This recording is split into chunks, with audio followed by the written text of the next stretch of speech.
welcome everybody. Thank you for coming out. My name is Estee, as you all know. And today we will be going on a backpacking trip through Europe.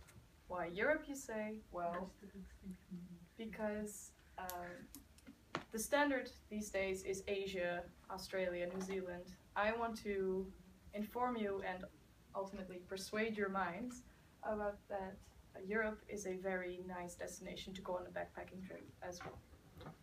So, what will we be doing? I will take you through several destinations and then elaborate on some sightseeing tips.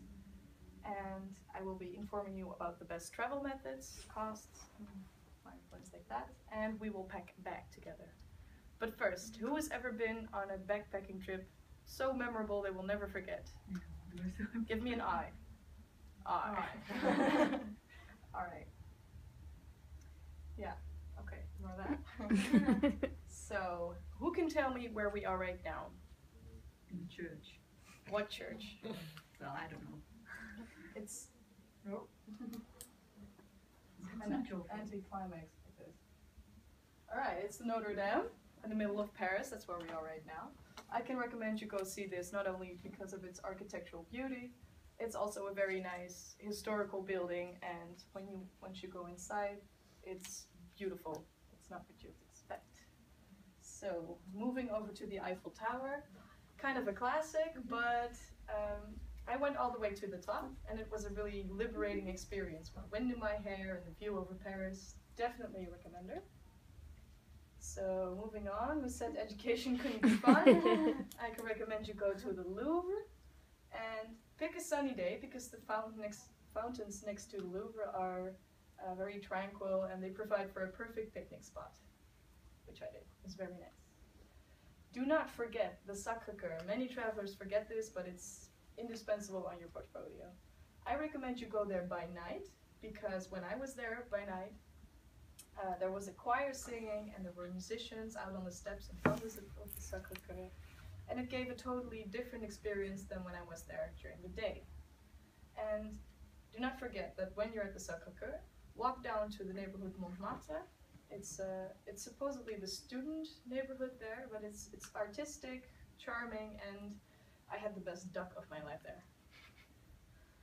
And of course, the Moulin Rouge. It's not really that spectacular, but it's kind of something that you have to have seen.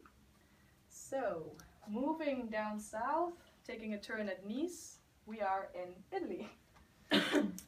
I can recommend you go to a port town after the razzle-dazzle, the bustle of a big city. It's nice to really come to your senses and just relax on the beach, walk around a little. Port towns are generally very friendly. The people are nice, warm, and they have the freshest seafood there. Very tasty. For those of you who don't like fish, they also have meat. Moving over to... anyone? Rome, okay, yeah. Alright, Trevi Fountain, should really go there. It's beautiful. You can't just tell anything about it. It's just beautiful to see, nice water, nice meeting spot as well. Colosseum as well, nice from the outside as from the inside. If you go inside, there is also a sort of museum on the history of the Colosseum itself. Can definitely recommend you go there. So, also go through Rome by night. Me and my friend, we went through Rome in one night with a cab, and it was a totally different experience than from what we saw during the day. So, the Spanish Steps. If you are on a backpacking trip, your aim is to meet new people, nice new people, travelers, students, youngsters. The Spanish Steps at night, especially in the holiday, summer holiday, are really a meeting point for young people. They play music, they have a drink, they have a dance.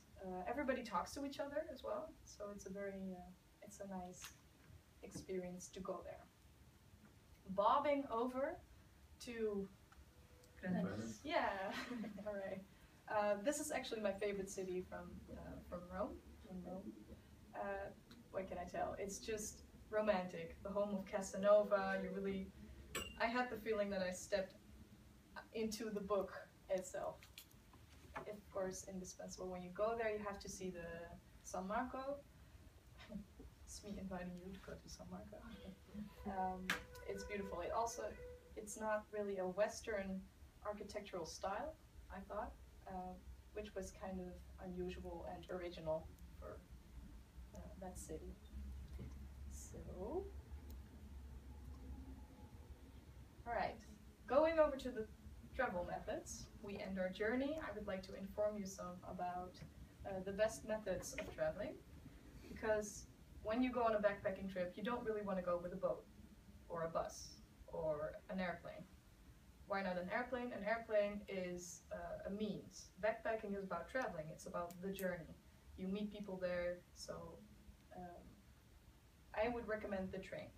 Me and my friend, we had an Interrail pass, and with the Interrail pass you have several options depending on the duration of your travel.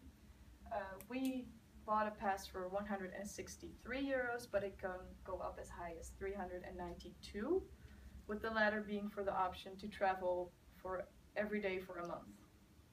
I cannot recommend that. We bought a pass to travel 5 out of 10 days, and we kind of scheduled it nicely so that we didn't have to pay as much. The Interrail pass is also valid for national trains, so when you want to go from city to city or from city to town or village. The trains in France and Italy, especially Swiss, are very comfortable. They're kind of luxurious, and I would definitely recommend you to go by train.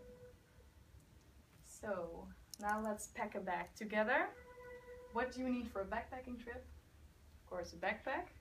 The rest is pretty self-evident. In case you do decide to go by plane, there or back, do make sure you have the measurements right, because some airlines really put up a hassle about 1 inch too large. So you can't take that with you, or you have to pay extra. Sunblock, a lot of sunblock. My friend had a sunburn, severe sunburn. She was out for a week, so that delayed our journey for about a week, and that's really a waste. Pay attention to medicine, aspirin, but also antihistaminicum. It actually saved our trip because I had an allergic reaction to something. We didn't really know what. I had it with me, and the next day it was gone. So girls, not too many clothes, because you will buy it there. And a good tip is also to have a copy of each other's passport or ID card in your wallet, so you always have a backup plan in case something goes wrong. But the most important thing of it all is to have an open attitude. You go on a backpacking journey because you want to experience the world, right? Europe. So if you don't have that, don't bother going. So let me go over what I told you today. We went on a short trip through Paris and Rome and Venice. Told you some sights to see. Travel methods, I recommended to go by train, and we packed a bag together. So thank you for listening. Are there any questions? I'd like to answer them. No?